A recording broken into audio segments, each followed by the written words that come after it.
name is Coach DQ. My full name is Dawn Quesnell. I'm a professional certified career and life coach.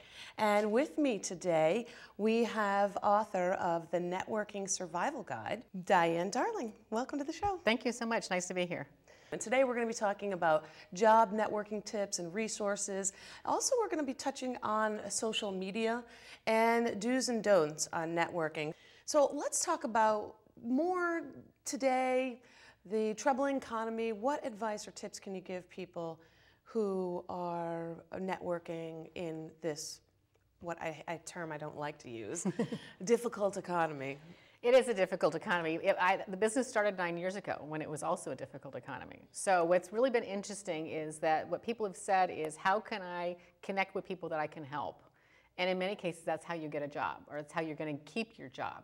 So one of the things that I really try and help people do is figure out how can they connect with people who they're going to help them succeed. Well, 80% of all jobs found are found through networking, 20% through ads. I've also been talking with clients lately about, did you post an ad on Craigslist, and unfortunately it didn't find qualified candidates, or candidates are applying and they're either underqualified or overqualified, which is a common theme that happens during this type of economic climate.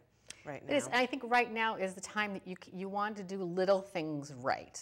I was saying to someone the other day, their daughter had just graduated college, and I said, how's the job hunt going? And it's not going well. And I said, here's the gift you can give her, a watch.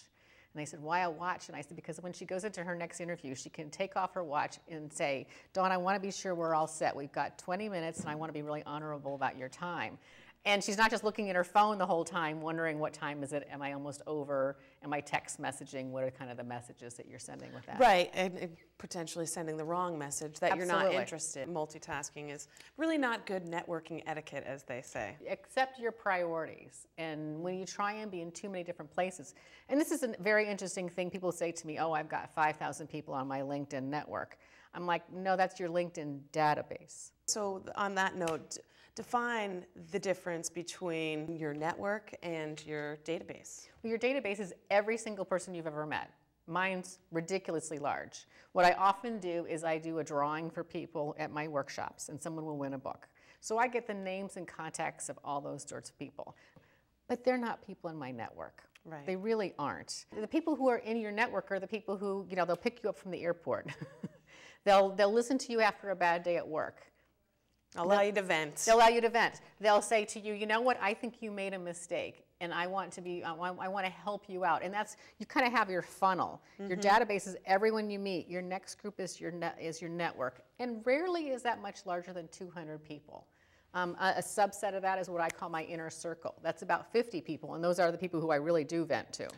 So let's go back to the other question on, tips that we can give people who are in a job search right now, who are struggling with the media and the economy, and what tips can you give them? The thing I'm finding is people are way too vague. Yeah, I agree. They're way too vague. And I'm looking for something in marketing. Okay. That's this big. That's huge. It's like saying I'm an engineer. Are you a civil engineer? Are you, electrical engineer? Are you a software engineer? So people are way too vague. They need to kind of let me visualize what they do. So what I often do when someone says to me, Diane, what do you do? I said, well, have you ever been in a situation at the office where you've got a problem and you want to know who at the office to talk to, and you don't know who to talk to? You don't have an internal network in your company. Or let's say you are in a job hunt and you know that you want to be at such and such a company. Do you know people at that company? Can you go onto LinkedIn and find out who on LinkedIn knows someone at that company? Absolutely. So right away, people can visualize. And I tell people, think for your network. Think for them. Yeah. Like you said, being more specific. I have a 6-step bridge process, and you can see it at CoachDQ.com.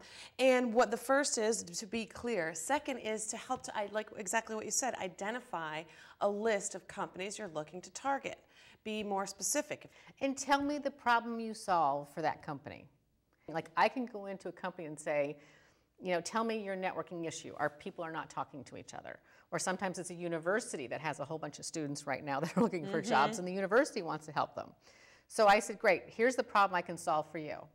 I can make your students be really, really prepared. So when X, Y, and Z recruiters come on campus, your students are really prepared to meet them. And so right away, they can see I'm solving their problem. And you paint the picture for them. You Right. help, again, be more specific and be clear on what you're after and take them in with a story, because they say facts tell and stories sell. So the It's true. more you Yeah. can bring the people that you're talking with into the picture, they're going to remember it more, and you're going to help to think for them, as I said. Yeah, and when they visualize it, right away there's almost an emotional connection. So in many cases, people do really want to help us. We make it complicated for them. We make it difficult for them. And there's so much to cover. I want to point to the do's and don'ts that we collaborated. Kim contributed some, and Diane and I worked on some as well. We've already talked about one is do be specific. Another one, and I think this is particularly prevalent to right now, is when you're introducing or you're reconnecting with your network, don't ask for the job right away. No. Or don't ask for the job if when unfortunately you're laid off or you're fired or let go or in a career change. When you blast out your resume to everyone and say do you have an opening, it really isn't going to help you. So don't ask for the job. Give some conversation starters or examples. Well, I mean, I agree with you completely on, don't ask for the job. I mean, can you imagine if you were in your 20s and you were at a bar and some guy walked up to you and says, "Hi, do you want 2 kids or 3? Right, Do you like antiques? Do you want to live in the suburbs, or are you a city person?" You would just be like, "Oh my gosh, get me That's away a little from this person." forward. But we often, as networkers can come across that way.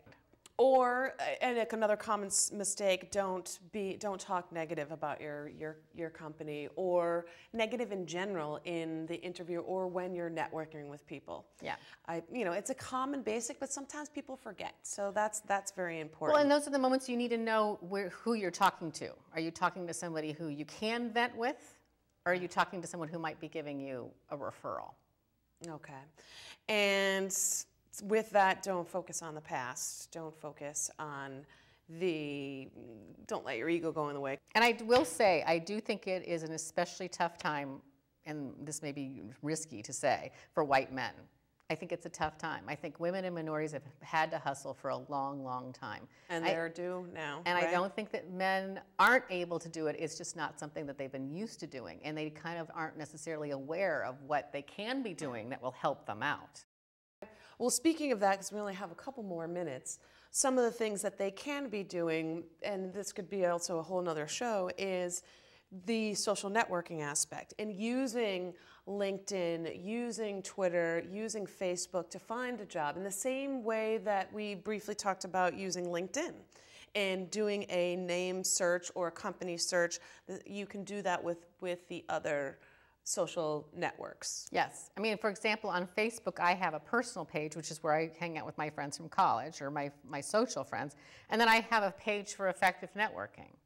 So people who know me professionally, we have a relationship on Facebook, but it's not the people I also have a barbecue with. There might be some overlap, right. But in many cases, there's not. So I think it's great when people know you have a full life.